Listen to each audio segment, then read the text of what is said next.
Oremos. Pai de amor, peço que o Senhor derrame a sua graça, que não há nenhum homem diante de Ti que mereça coisa alguma. A sua palavra do seu Evangelho, ela muda completamente a nossa vida.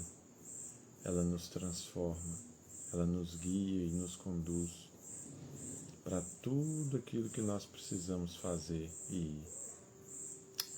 Senhor Jesus, envergonha o diabo na nossa frente, mas, acima de tudo, faz cooperar todas as coisas para o nosso bem, o bem de nós que fomos chamados segundo o seu propósito, Pai.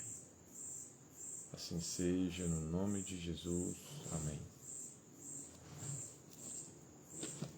Falaremos hoje sobre Salmos 46.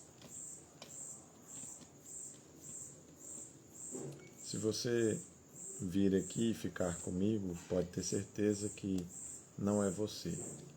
É o Espírito Santo de Deus quem está te convencendo.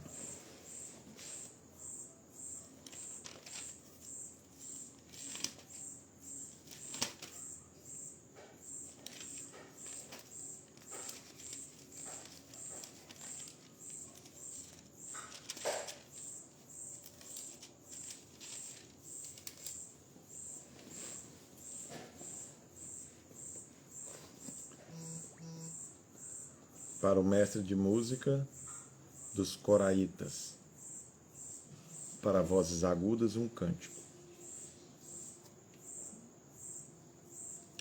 As notas de rodapé do teólogo dizem assim: celebração da segurança de Jerusalém como a cidade de Deus. A inspiração do grandioso hino de Martinho Lutero, Castelo Forte é nosso Deus.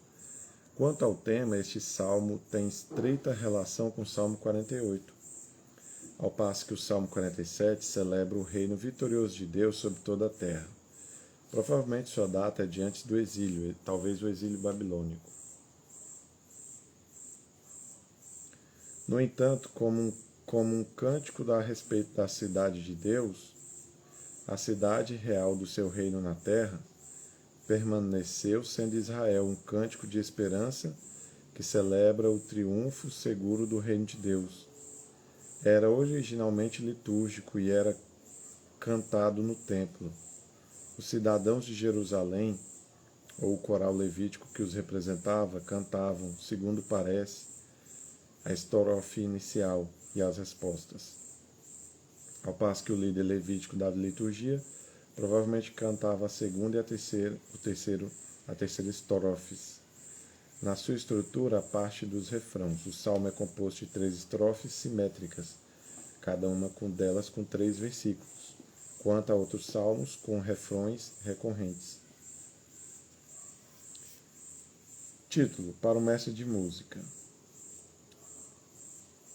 Com a palavra hebraica em questão, alamote parece significar donzelas. Pode haver referência às donzelas tocando pandeiros e acompanhando os cantores, quando o cortejo litúrgico entrava no templo.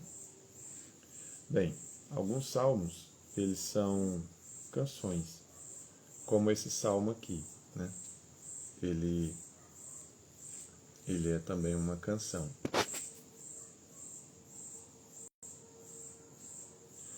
Então, salmos, eles eram orações, canções,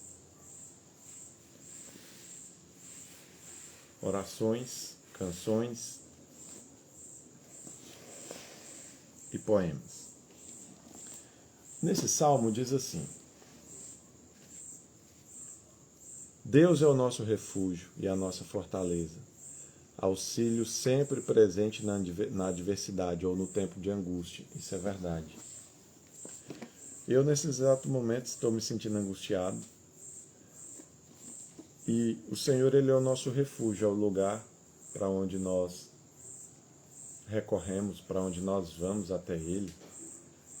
E através disso que nós vamos, Ele nos socorre, Ele nos abriga. Por isso não temeremos, ainda que a terra trema e os montes afundem no coração do mar.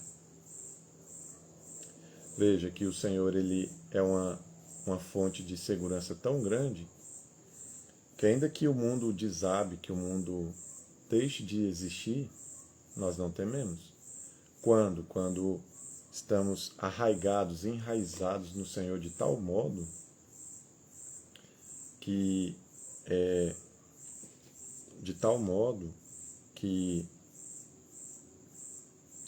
Ele seja como uma fortaleza.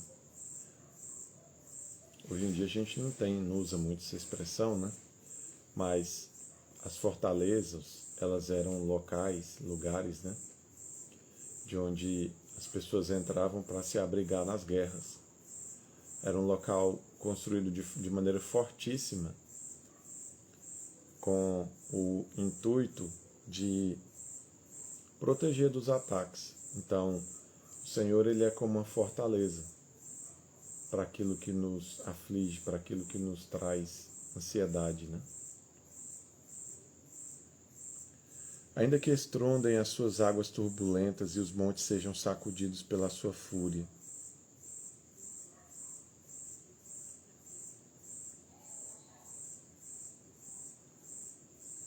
Há um rio cujos canais alegram a cidade de Deus, o santo lugar onde habita o Altíssimo.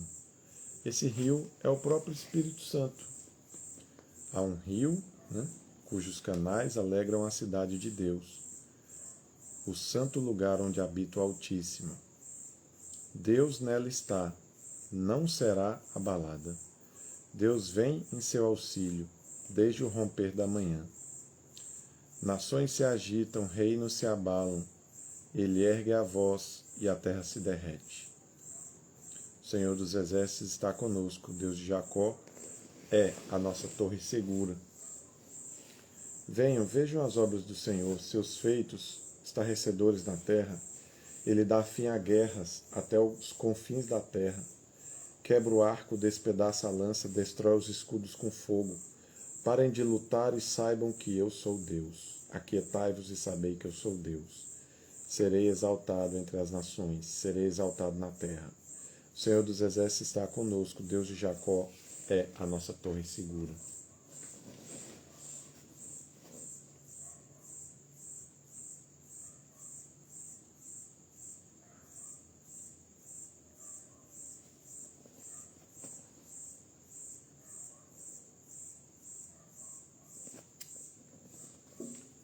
Muitas vezes, né, na nossa vida, nós somos tomados por dúvidas, incertezas, inseguranças, por guerras mesmo, né? Imagina você guerrear contra uma enfermidade. Imagina você guerrear contra inimigos, pessoas que se levantam para se opor ferreamente a você. Imagina você guerrear contra o seu pecado, contra crises internas, conflitos internos de ansiedade. Imagina todas essas coisas virem contra você. O Senhor é a torre forte, é o refúgio que você precisa para enfrentar tudo isso. O Senhor é aquele que te guarda, aquele que te conduz, aquele que te guia, é aquele que vem ao seu favor.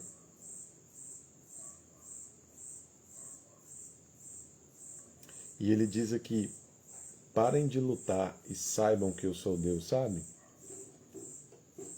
Quando você coloca a mão na situação, Deus tira dele. Simplesmente porque quando você coloca a sua mão, se ele permanecer com a dele, no fim das contas, você se glorificará. Você não vai reconhecer que foi ele quem fez através de sua vida. você pensará que foi você, né? Você pensará que foi você que fez, e não o Pai, não o Senhor. Então, você coloca a mão, Deus tira. Você começa a fazer, Deus para. Exatamente por causa disso, porque está escrito que o Senhor não divide a sua glória com ninguém. Se Ele não divide a glória dele com ninguém, Ele precisa que você se aquiete e você descanse. E você fale, eu já fiz o que eu tinha que fazer, agora que o Senhor faça por mim. Aí quando você decide deixar nas mãos dele, Ele abre as portas, abre os caminhos e Ele prepara tudo para você.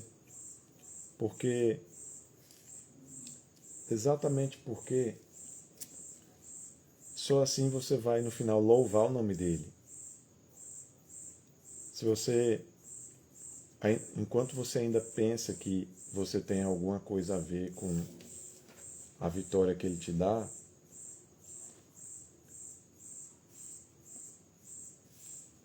no fim, quando ele te der aquilo que você procura, você não vai glorificar o nome dele. Então, o Senhor, Ele entra na sua guerra quando você fica quieto. Quando você se aquieta e fala, já tentei de tudo, eu já fiz tudo com as minhas forças, agora não tem mais o que fazer. O que eu posso fazer? Aí Ele vem, Ele entra e Ele age, e Ele faz. Ele faz através de você. Ele faz na sua vida. Porque depois disso, você vai poder até testemunhar. Olha, eu tentei de tudo, eu fiz de tudo e nada aconteceu. Mas no dia que eu parei de tentar fazer, e eu apenas deixei ele trabalhar, as coisas foram para frente. Então, sabe, às vezes tudo que te falta é desistir. Às vezes tudo que te falta é desistir, é parar, é se aquietar. Parar, desistir, encerrar os seus esforços, parar com as suas tentativas e somente entregar na mão dele, colocar ele para fazer, sabe? Porque aonde ainda tem a força humana, o esforço próprio, a gente ainda não está pronto para glorificar, né? Não estamos prontos para honrar o nome do Senhor. Então, Ele espera as suas forças se esgotar, muitas das vezes. Porque quando você fica quieto e você fala, não tem mais nada que eu possa fazer, aí Ele vem e restaura tudo. Ele vem e te dá novos caminhos, novas oportunidades. Ele faz novamente na sua vida.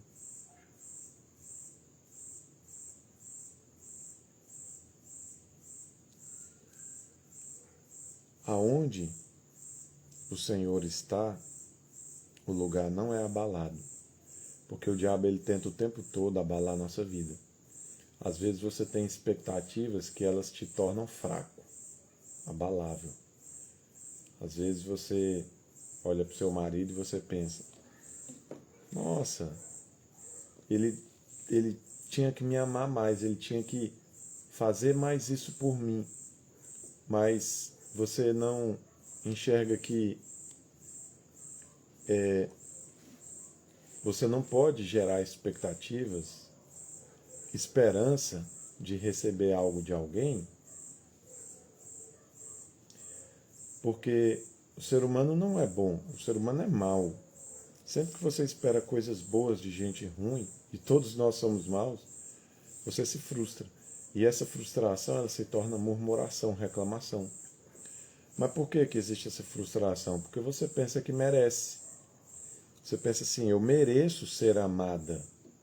Se eu mereço ser amada e ele não está me amando, então eu estou frustrada, estou me sentindo mal, eu não estou bem.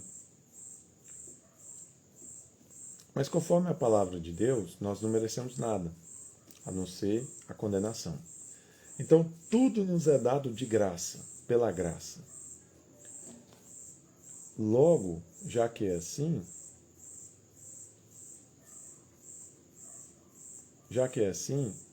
se você não receber algo,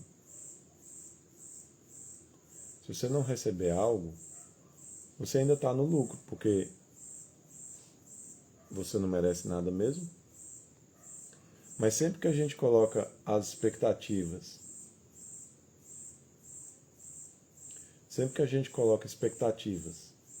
em receber algo melhor e aquilo não dá certo, essa frustração se torna, no lugar de louvor, murmuração. E o que o Senhor quer de nós é que nós louvemos. Mas só louva quem é grato. E só é grato quem sabe que não merece nada bom. Então, sempre que o nosso foco ele está em desejar, exigir, querer coisas que são grandes para nós, nós nos tornamos abaláveis. Porque, sabe, o contentamento, ele é uma chave para a felicidade. Ele é uma chave para a alegria. Então, ao invés de você se contentar ali com coisas humildes, simples e pequenas, você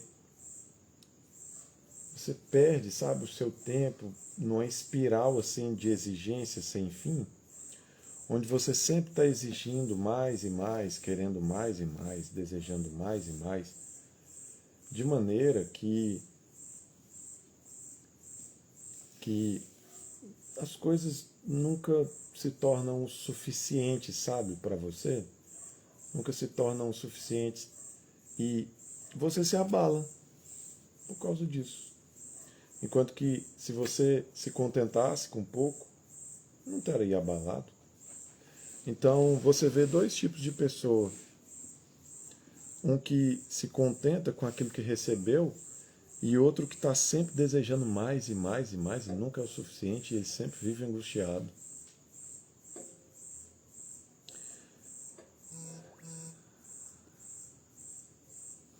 Mas eu vim aqui para te dizer que Deus está com você, ainda que não pareça. Porque às vezes Deus está conosco, mas Ele está trabalhando em silêncio. De modo, sabe, que nem parece que Ele está ali na situação. E às vezes tanta coisa junta vem acontecendo e parece que Deus nos deixou, parece que Ele nos abandonou, parece que Ele não permanece mais do nosso lado. Mas conforme diz esse salmo, o Senhor é o nosso refúgio e fortaleza, auxílio sempre presente no tempo de angústia. Por isso não temeremos nada. Há um rio cujos canais alegram a cidade de Deus, o santo lugar onde habita o Altíssimo. Existe um rio, e esse rio é o rio da água da vida, que flui direto do trono de Deus, e nesse rio existe o Espírito Santo. E o Espírito Santo, ele enche você de alegria. Então, nos seus momentos mais difíceis, busque o Espírito Santo em oração, busque o Espírito Santo em clamor, abra-se a Ele, sabe?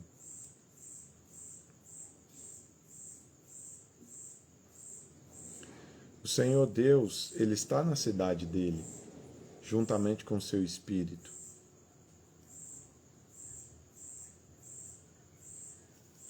Ele é a nossa torre, que nós nos refugiamos. Mesmo que alguém tenha preparado um arco para você, uma lança, um escudo, Deus destrói tudo isso para te dar vitória. O Senhor, Ele está conosco e Ele é a nossa torre forte. torre eram os lugares onde, na época medieval, e na época também, né, do Antigo Oriente, as pessoas se refugiavam para observar e também para atacar com arcos. Então, o Senhor é a nossa torre, de onde nós nos escondemos do adversário, do inimigo, de onde nós nos escondemos do adversário, do inimigo, e além de ser uma torre dessa maneira, o Senhor, ele é uma torre. Além disso, ele é o nosso escudo. Os ataques que vêm contra nós não chegam até nós, eles param em Deus. Foi isso que o Senhor disse para Abraão. Abraão, quando ele tinha guerreado uma guerra contra 5 reis, o Senhor aparece para ele e diz: não temas, Abraão, porque eu sou o seu escudo. Porque às vezes Abraão poderia pensar: nossa, eu acabei de destruir 5 reis, talvez eles podem me retaliar. Mas o Senhor vem e diz: não tema, Abraão, eu sou o seu escudo. Ou seja, se qualquer pessoa quiser tentar te atacar e quiser te atacar, não vai conseguir, porque vai parar em mim. Porque, como está escrito, o Senhor, ele é o guarda de Israel, o guarda que não dorme, ele não dormita, ele não dorme. Então, ele sempre está ao seu favor. Ele sempre está vinculado, ligado a você, de maneira que, ainda quando você nem sabe quais ataques estão sendo planejados, ele já preparou uma defesa. E o crente, a macumba, o feitiço, ele não funciona contra o cristão que crê conforme diz a palavra. Ainda que alguém lance um tipo de magia contra você, o Senhor é o seu escudo. Ele vem e despedaça essa arma preparada, essa arma de guerra, para tentar te derrubar e não deixa chegar até você. Mas tudo isso é baseado na confiança que você tem no Senhor. Então, você deposita nele a sua confiança e você descansa, porque o descanso, ele é a prova da fé. Quando você realmente descansa em Deus, você prova ali que você deixou nas mãos dele, que você creu. Então, quando você crê de verdade, você entra num descanso indescritível, imprescindível. Você entra num descanso poderosíssimo. A sua alma, ela dorme, ela se adormece, ela se acomoda ao fato de que ele se levantou. Então, para a sua angústia, te falta descanso. E para o seu descanso, te falta confiança, te falta fé. Mas, veja, o Senhor, ele é como um refúgio. É para ele que você corre. Mas, a palavra também diz assim, que as nossas petições, elas devem ser conhecidas por Deus. Elas devem ser conhecidas diante de Deus. Então, você tem que transformar tudo isso em oração. Todos os seus temores, todos os seus medos. Você tem que transformar em orações profundas, intensas. Jesus disse: entra para dentro do teu quarto, fecha a porta do teu quarto e ora ao teu Pai. O teu Pai que te vê em secreto te abençoará. Então, transforma qualquer coisa que você está passando e lutando em oração. Transforme em orações profundas, fervorosas. Transforme a sua angústia, porque, sabe, a sua angústia, a sua aflição, ela, nas mãos de Deus, ela é como uma gasolina, é como um combustível. É como uma gasolina, sabe, um combustível que você ateia fogo ao negócio para você ter orações com fervor, orações orações com grande clamor, porque o Senhor Jesus, como está escrito em Hebreus, ele levantou o clamor em alta voz e com fortes lágrimas. Sabe? É hora de você fazer isso, porque o único que pode resolver essa situação, seja de um casamento que está à beira da falência, seja uma empresa que está à beira da falência, seja o seu ministério que está à beira da falência, é você se levantar em fé, se levantar em oração, sabendo que o Senhor é o seu escudo, é Ele quem despedaça o arco, a lança, quebra, é Ele quem quebra aquilo que foi feito. E ainda que, sabe, pareça que o mundo está desmoronando do seu lado, se você se levantar em oração, Ele fala com você dentro da sua alma. Ele fala por dentro da sua alma. Ele fala por dentro da sua alma de que vai ficar tudo bem. Mas você precisa de, em oração, levar essa petição diante do Pai.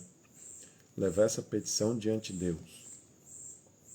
Então você levando essa petição diante de Deus, Ele fala com você enquanto você ora. E Ele transforma aquilo que está sendo a sua dor em descanso. E todos nós precisamos de paz. Nenhum ser humano consegue ter vida sem paz. É por isso que as pessoas se suicidam. Elas se suicidam por falta de paz. Se tem algo que o ser humano não consegue viver sem, é sem paz. Um ser humano sem paz, paz de Cristo, Sabrina. O ser humano sem paz, ele não consegue viver. Ele não consegue subsistir. Ele pensa em pôr fim à vida dele. Por quê? Porque o diabo mente para ele e diz, não, coloca um fim na sua vida que esse problema acaba. É mentira. É verdade, chegou a tempo, né, Sabrina? É mentira, por quê? Porque a palavra de Deus diz que o príncipe da paz é Jesus, não é a morte. Se o príncipe da paz é Jesus e não a morte, então se você morrer, você não vai ficar em paz. É aí que pode começar o seu tormento. Então, quando o diabo vem e ele fala, não, tudo bem, se mata, que você terá paz. Ele está mentindo. Mas eu vou te dizer o que traz verdadeira paz. É o príncipe da paz, que é Cristo. Cristo Jesus é o príncipe da paz. Ele sendo o príncipe da paz, é ele quem tira essa perturbação de alma e ele aquieta a sua alma. Ele causa silêncio aos pensamentos de turbulência que passam na sua cabeça. Cada pensamento desses, pensamento de dor, de destruição, de morte, ele é acalmado através da paz de Cristo, da paz de Jesus, da paz que Jesus oferece. É assim que ele é acalmado. É assim que esses pensamentos e essas ideias, elas encontram um fim. Elas encontram um fim nessa segurança que Jesus te dá. Porque Jesus é a sua segurança. Quando você pensa assim, e agora o que será de mim? Olha o que aconteceu. Jesus é a sua segurança. Porque todos nós precisamos de ter esperança. Esperança na vida. Esperança, paz, fé. Porque a nossa alma ela não suporta o desespero. Ela não suporta a desesperança. Quando você entra em desespero a respeito de algo e você perde completamente a sua paz, você não consegue mais ter qualidade de vida. Então, com isso, isso nos induz a concluir que o Senhor Jesus é o nosso refúgio e, sendo o nosso refúgio, a nossa fortaleza, Ele É a paz que precisamos para poder sobreviver, subsistir nessa terra. Ele é a paz que nós podemos para enfrentar todos os problemas e todas as dificuldades. Porque se você levar a sua vida tendo tudo, mas não ter paz, não adianta nada. Por que não adianta nada? Em Provérbios 17:1, eu li isso hoje. Está escrito assim, ó. É melhor comer um bocado de pão seco em paz e tranquilo do que estar numa casa cheia de banquete da qual você não tem paz nem descanso. Então, se você é rico, você tem poder aquisitivo de ter qualquer coisa, mas você não tem paz, então você não tem um lar, você não tem uma casa, você não tem algo do qual você possa se apoiar. E ainda que você fosse rico, abastado, cheio de tudo, mas se você não tivesse paz, aquela angústia que te corrói por dentro, ela não deixa você aproveitar o que você tem. Então, só que para você ter paz, você tem que ter Deus como seu refúgio, como o seu auxílio. Nunca perder a esperança, nunca perder a fé. E se algo não for para acontecer como você planeja ou como você deseja, então você pede o Senhor para te mostrar.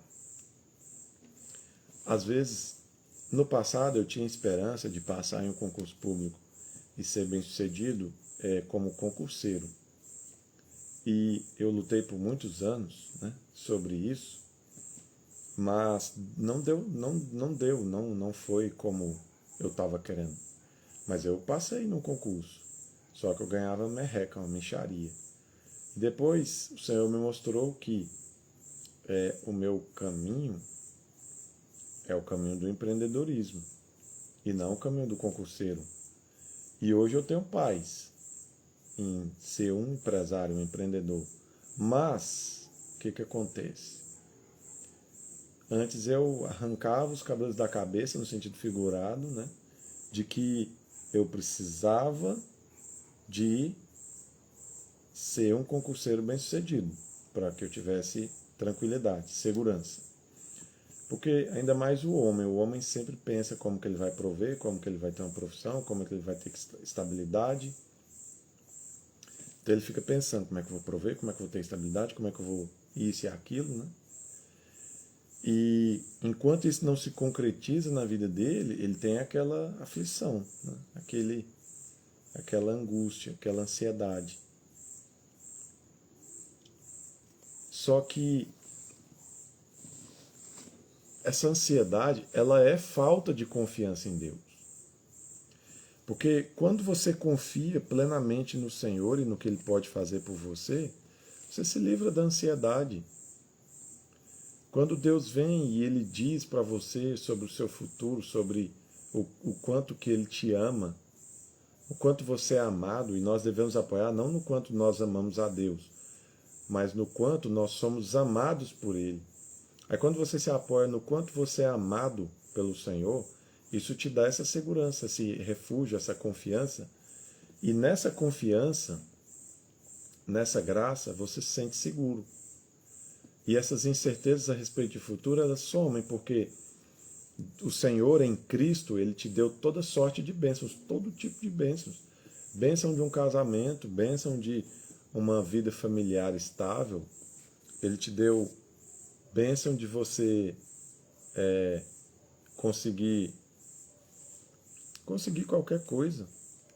E às vezes algo não é o melhor para nós, e no devido tempo, na hora certa, o Senhor nos fala, Ele nos mostra. Então, o Senhor é confiável quando aquilo é algo para dar certo, e Ele é confiável também quando aquilo não é algo para dar certo. Porque quando não é, ele te conta, ele te mostra, ele te diz. Ele te diz a respeito quando não é para dar certo. E quando é para dar certo, ele também te conta, ele também te fala.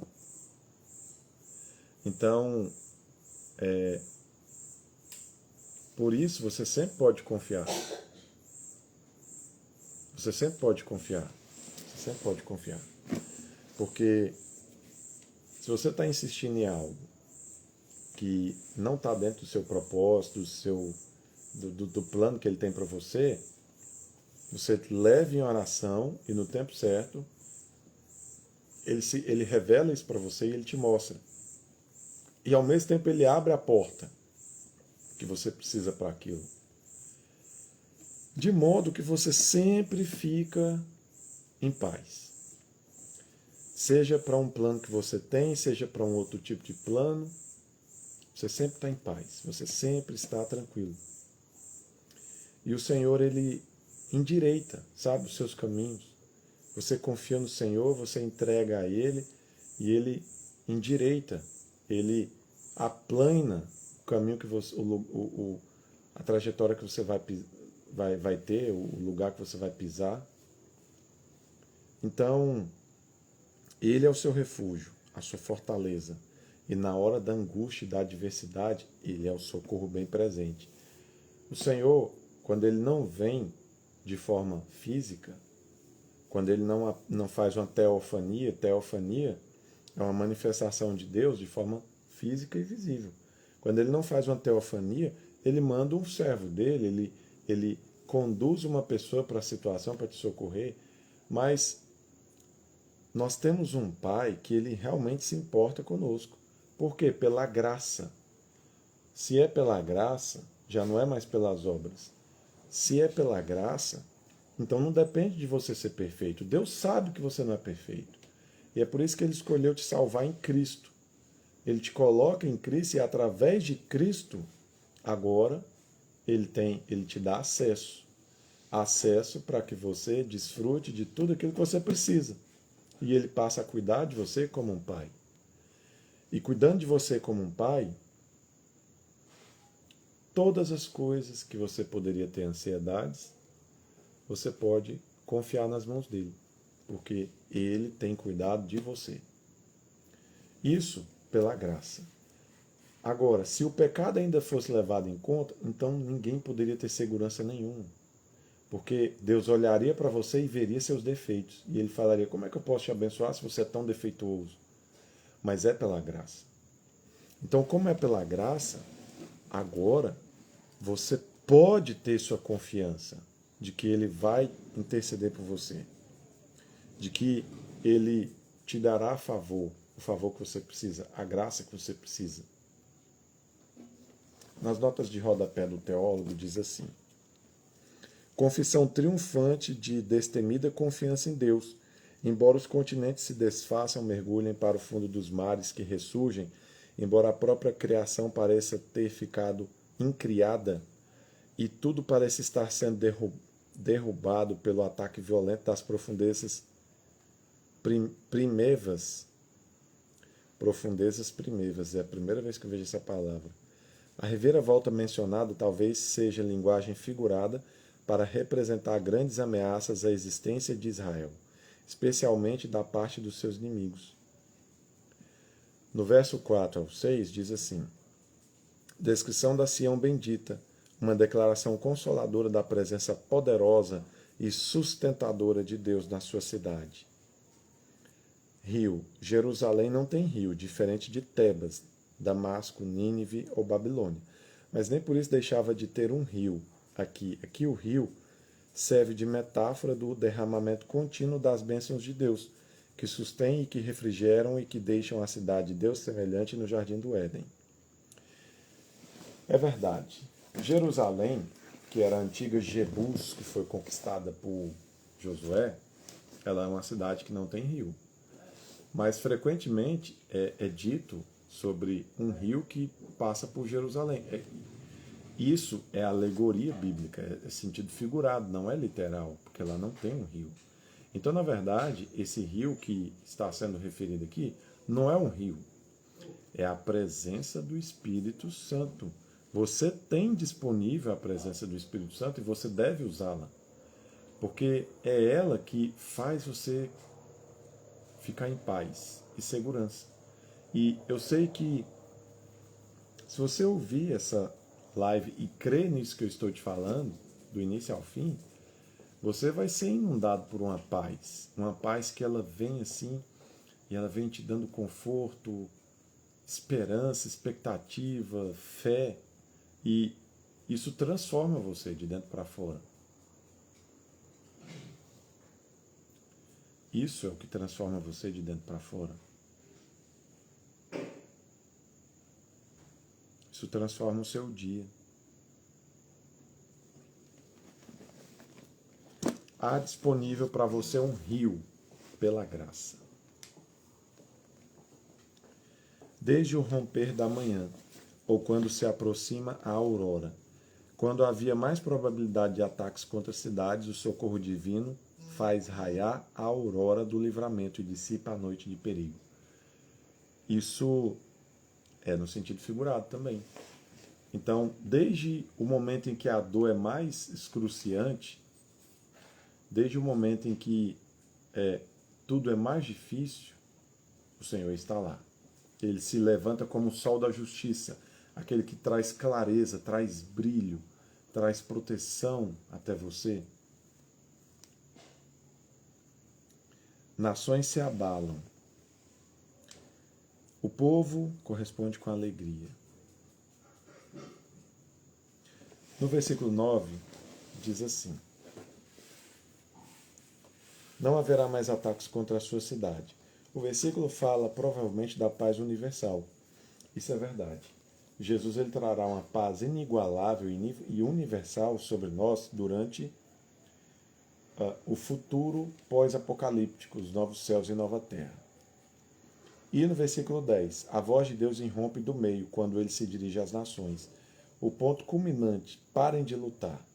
O hebraico significa literalmente fique quieto, assim como em 1 Samuel 15,16. Reconheçam e serei exaltado na terra. Os atos poderosos de Deus a favor do seu povo trarão a ele reconhecimento universal, tema de grande importância no saltério. Assim tem acontecido supremamente no ato culminante salvífico de Deus no nascimento da vida, morte, ressurreição e glorificação de Jesus Cristo, ato que será totalmente cumprido na sua segunda vinda. Você sabia que Jesus ele tem um ministério incompleto? O ministério de Jesus, na verdade, é de 7 anos. 7 anos. E Jesus cumpriu 3 anos e meio, que foi os 3 anos e meio onde ele deu a abertura para o tempo da graça, que é o tempo que nós estamos, onde nós podemos confiar em todas as coisas boas que a Bíblia diz para nós, é para nós mesmos. Todas as coisas boas que a palavra de Deus diz é para nós mesmos, por causa dos 3 anos e meio de ministério iniciais de Jesus. Nesses 3 anos e meio de ministérios iniciais, de ministério inicial de Jesus, nós podemos crer totalmente na sua graça. Nós podemos crer totalmente de que já somos abençoados, já somos amados, já somos lavados de todas as coisas ruins. Nesses 3 anos e meio de ministério, tudo aquilo que é bênção, tudo aquilo que é maravilhoso para nós, ele já fez. E nós temos os outros 3 anos e meio, que será o cumprimento final do seu ministério, que vão ser de juízo. O derramamento do juízo de Deus sobre essa terra, que não recai mais sobre os filhos, mas recai sobre aqueles que não crerem. Então, eu quero que você creia em tudo isso, e você creia no Evangelho, para que você nasça de novo e viva em novidade de vida. Eu quero orar por você. Pai, no nome de Jesus, visita agora todas as pessoas que assistirem esse vídeo e coloca diante delas, Senhor, favor, vida, graça, unção, alegria. Senhor, escreve o nome dela, se ela creu, no livro da vida do Cordeiro, para que ela tenha boas expectativas e viva em novidade de vida, não mais presa ao passado, não mais apegada ao seu passado. No nome de Jesus. Amém. Eu agradeço a você que ficou até aqui.